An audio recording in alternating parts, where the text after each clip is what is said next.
Before you learned words, before you understood the world, you felt something deeper. Presence. Warm or cold, nurturing or absent, that first presence became your internal compass. Carl Jung called it the Mother Archetype, not a person, but a pattern, a blueprint etched into the soul. It defines how you see love, safety, and even yourself. And whether you like it or not, it's still alive inside you, shaping every choice, every fear, every longing.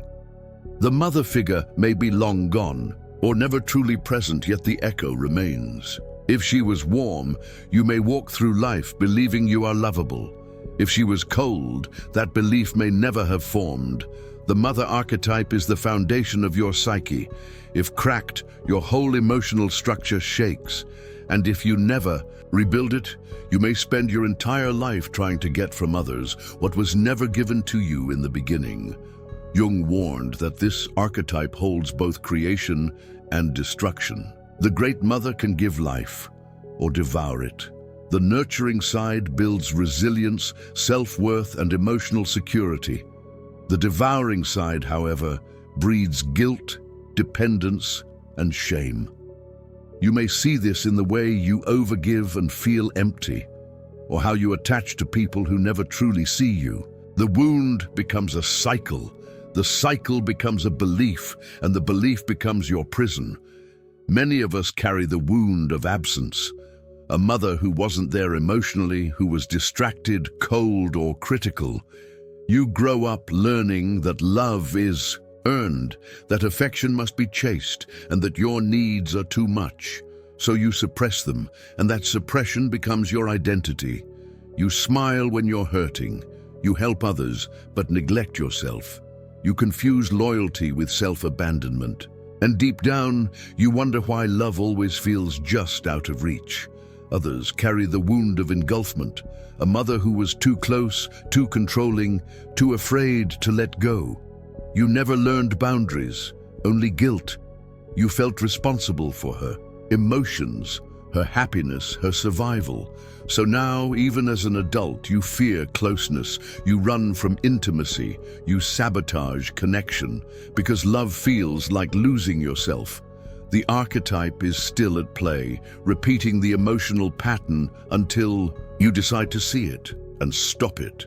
This archetype lives not just in your history, but in your body. The tension in your shoulders, the knot in your stomach, the pressure in your chest when you disappoint someone, it all traces back. Your nervous system was shaped by that early bond. If you were comforted, you learned to self-soothe. If you were ignored, you learned to disconnect. Healing isn't just intellectual, it's somatic. The body must unlearn what it was taught to fear. To face the mother archetype is to reparent yourself. It's not about blaming her, it's about seeing the truth.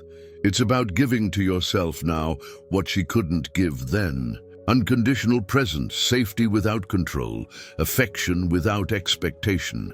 You become the mother to your inner child, the one who doesn't yell, doesn't disappear, doesn't guilt, the one who stays, who listens, who says, "You're safe now." But this is not easy.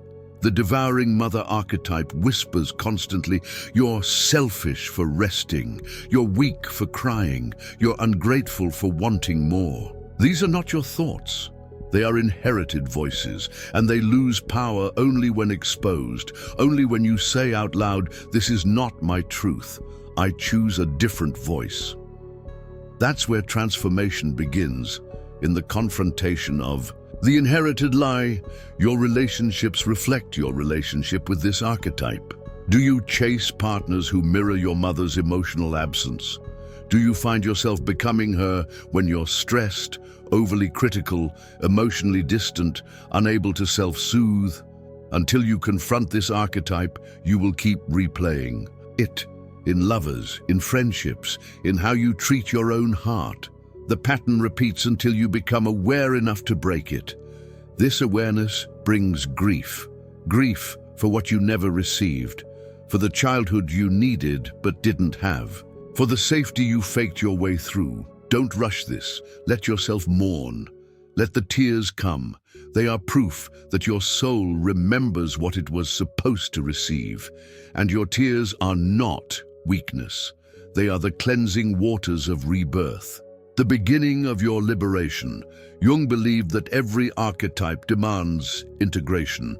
You cannot reject the devouring mother without becoming her in another form.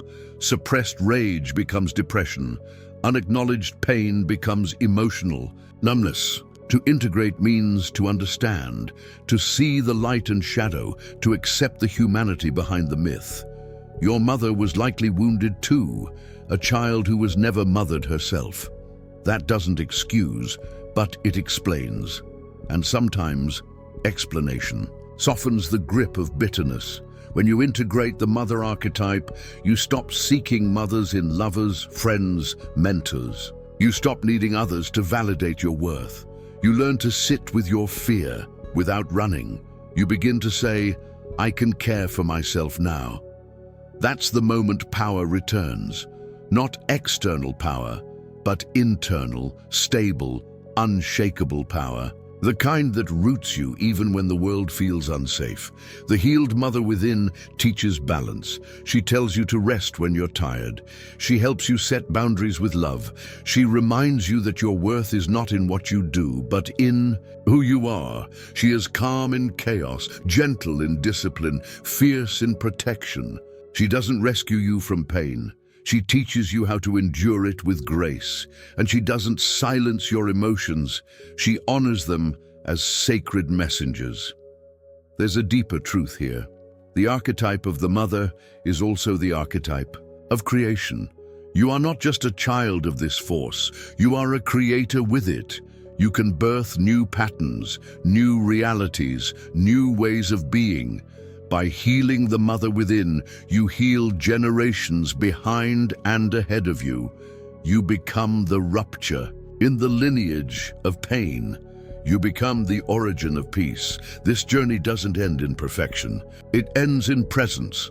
When the inner mother is strong, you no longer fear your own needs. You no longer chase love that hurts. You no longer shrink to be accepted. You live with your whole heart, and you protect it. Not with walls, but with wisdom. Because now you are the one who stays. You are the one who holds. You are the one who mothers.